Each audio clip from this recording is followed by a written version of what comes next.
जय हिंद दोस्तों, आप सभी का स्वागत है आपके अपने परिवार में। तो बीपीएससी टीआरई 2.0 की ओर से जो है एक ऑफिशियल ओएमआर शीट जारी कर दिया गया है। प्रत्येक बार जो है, इससे पहले भी बीपीएससी 1.0 हुआ था, उस वक्त भी ओएमआर शीट जारी किया गया था, अर्थात एक नमूना दिया गया था जिससे अभ्यर्थियों को अवगत कराया जा सके कि आखिर किस प्रकार की ओएमआर शीट जो है आपको परीक्षा हॉल में देखने को मिलेगा। इससे पहले वाले अगर बात करें बीपीएससी 1.0 में, तो बहुत सारा अभ्यर्थी जो है ओएमआर शीट में गलती किए थे, लेकिन इस बार अगर आप गलती करते हैं तो इसका आपको बहुत बड़ा खमियाजा भुगतना पड़ेगा।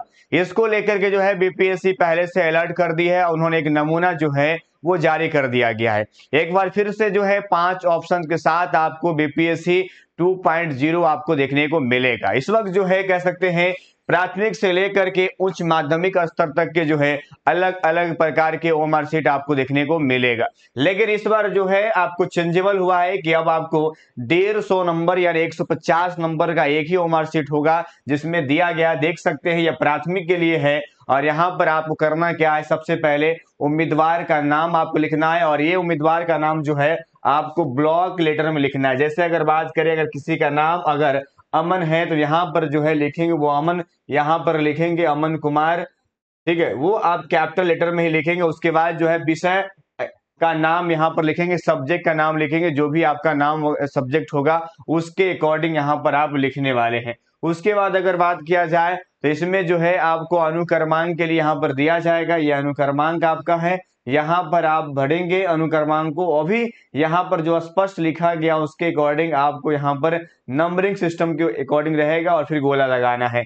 उसके बाद अगर बात करें तो प्रश्न पुस्तिका आपका रहेगा ए बी सी जो भी हो उसके अकॉर्डिंग आपको भरना है। और सबसे बड़ी बात यह है कि भाषा जो आपका पासिंग मार्क्स है वो आपको यहाँ पर नजर आएगा, नहीं 1 से लेकर के 30 नंबर तक आपको लैंग्वेज दिखाई देगा। उसके बाद में भाग 2 जो है वो सामान्य अध्ययन, जिसको हम लोग जनरल स्टडीज कहते हैं, ये आपको 31 से लेकर के 100 यहाँ 100 कह सकते हैं कि यहाँ पर देखिए, यानी कह सकते हैं इसको कि 31 से लेकर के 150, यानी टोटल अगर बात किया जाए तो आपको 120 यहाँ पर देखने को मिलेगा और 30 यहाँ, यानी 150 नंबर आपको देखने को मिलेगा। नीचे जब आएंगे तो यहाँ पर आपको हिंदी में हस्ताक्षर करना है, यहाँ पर हिंदी में करना है। जैसे हमने यहाँ पर लिखा है तो यहाँ पर अमन कुमार ही लिखेंगे, और याद रखिएगा ये ब्लॉक के अंदर में ही होना चाहिए। यहाँ पर अंग्रेजी में लिखना तो यहाँ पर हम जो है अंग्रेजी में यहाँ पर लिखेंगे। उसके बाद जो है यहाँ पर जो है प्रमाण पत्र सर्टिफिकेट जो है ये वहां पर जो आपके निरीक्षक होंगे वो सिग्नेचर करेंगे। याद रखिएगा इस बार जो है किसी प्रकार की त्रुटि को एक्सेप्ट नहीं किया जाएगा, सीधे तौर पर आपके ओएमआर शीट को ही रद्द कर दिया जाएगा। इससे पहले ऐसा हुआ था। उसके बाद में आप केंद्र का नाम भरेंगे जहां सेंटर होगा, और यहाँ पर परीक्षा का नाम भरेंगे, जो भी आपके प्राथमिक जो भी परीक्षा उसका नाम भरेंगे। यहाँ पर दिशा निर्देश दिया गया इसको आप भरेंगे। उसी प्रकार से अन्य की बात करें, जहां पर आपको बताते विषय वाले हैं 6 to 8 की अगर बात करें तो वहां पर भी सिमिलरली बातें हैं। 30 आपका लैंग्वेज हो जाएगा, और 40 मतलब कहने का मतलब हुआ 31 से 70 मतलब 40 क्वेश्चन जो होगा वो आपका सामान्य अध्ययन से होगा। उसके बाद में 71 से 150 जो होगा वो आपका सब्जेक्ट से होगा। ये 6 to 8 वाले के लिए है। उसी प्रकार से अगर हम बात करें तो यहाँ पर सिमिलरली आपको भरना है, जो भी आपके नाम होंगे उसको आप भरेंगे। उसी प्रकार से अगर बात करें तो यहाँ पर जो है 9th 10th की अगर बात करें या उसके एभव यानी 11 12 की बात करें, सामान्य सामाजिक विज्ञान की बात करें, यहाँ पर भाषा के लिए हो जाएगा आपका 30। उसके बाद में सामान्य अध्ययन के लिए जनरल स्टडी के लिए यहाँ पर 40 क्वेश्चन यानी 31 से 70, और यहाँ पर 71 से कह सकते हैं यहाँ पर जो है आपका है ना सेक्शन, यहाँ पर जो है 3 में जो है आपको सेक्शन 1 और सेक्शन 2 विभाजित किया गया है। तो यहाँ पर देख सकते हैं 40 और यहाँ पर 40 यानी 80 ये और यहाँ पर 40 और फिर आपका 30, यानी कह सकते हैं 150 नंबर यहाँ पर क्वेश्चन आपके होने वाले हैं।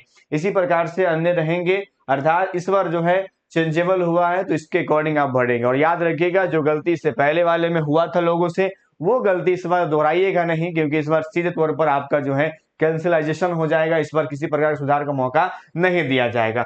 दूसरी बात ये खास तौर पर देखिए, वेटिंग लिस्ट को लेकर के लोग ज्यादा परेशान है। मैं हमेशा जब भी किसी परिप्रेक्ष्य में आता हूं तो एक बार जरूर हम बोलते हैं वो वेटिंग लिस्ट के बारे में बोलते हैं, क्योंकि बहुत सारा अभ्यर्थी आज भी बहुत सारे अभ्यर्थी गए हुए थे लेकिन कुछ प्रतिक्रिया वहां से निकलकर सामने नहीं है। बच्चे कहा कि सर वहां जाने से कोई फायदा हुआ नहीं और कोई चीजें वहां से निकलकर सामने नहीं आया।